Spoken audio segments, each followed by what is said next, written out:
This is a topic I wanted to quickly discuss because wiggly finger of point back, well, that's with the thumb, not with the index finger, but the finger of retrospective looking at a video prior to the PS5's launch when I said 8K gaming on the box, that's a little bit silly. If we do see that, it's going to be upscaled watching videos, not playing games. Or if it is, it's not going to be a graphic realism game. It's going to be something that's cel-shaded or like Ori, Will of the Whispers or whatever the fuck. And interestingly enough, 3.5 years into the console's life cycle, Sony has officially removed that 8K denotion on the box. Let's talk about it. I know I said that like a question, but no, we're going to talk about it right now.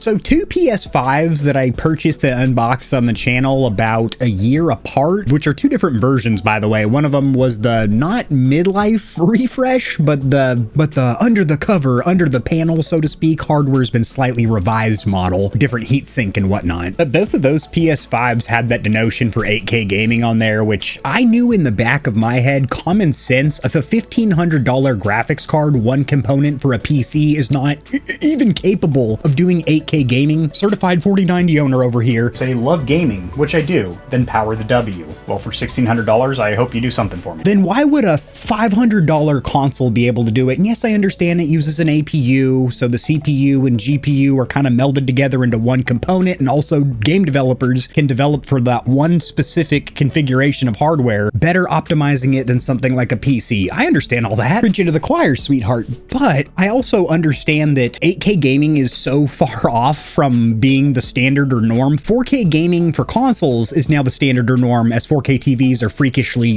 inexpensive, and through the HDMI 2.1 port, you're gonna get 4K 120 in a lot of titles, or 4K 60 is more common. That's usually what we'd be seeing. As we're on the PC side of the house, you're seeing a lot more 4K, but I would say a lot more PC gamers are prioritizing 1080p or 1440. That's kind of the sweet spot, where you can get a high refresh monitor, 144, 240, whatever the hell you want, but it doesn't look that crappy. Monitors are generally smaller, so pixel density is, you know, tauter, and also you're closer, you're right up on a monitor, so it just looks better generally. I know I could have worded that a little bit more articulately, but I decided not to. So there is one game that has a native resolution of 8K, however, it is not a graphic realism title. It's this puppy on screen right here. Nobody's really thinking of something like this when they're thinking 8K gaming. You're thinking about being able to play COD or Apex Legends or some shit at a native or more realistically upscaled 8K resolution through checkerboarding or whatever technique they want to use. I would be shocked and baffled if the PS5 Pro even does 8K gaming. But I just wanted to quickly share that Sony has silently removed that 8K placard or badge off the boxes. So if you buy a console or have gotten one in the last couple months, you've probably noticed that that wasn't there. And if you've been a PS5 owner, then you probably noticed that that feature hasn't been there and probably won't be for the next couple console generations. 8K resolution.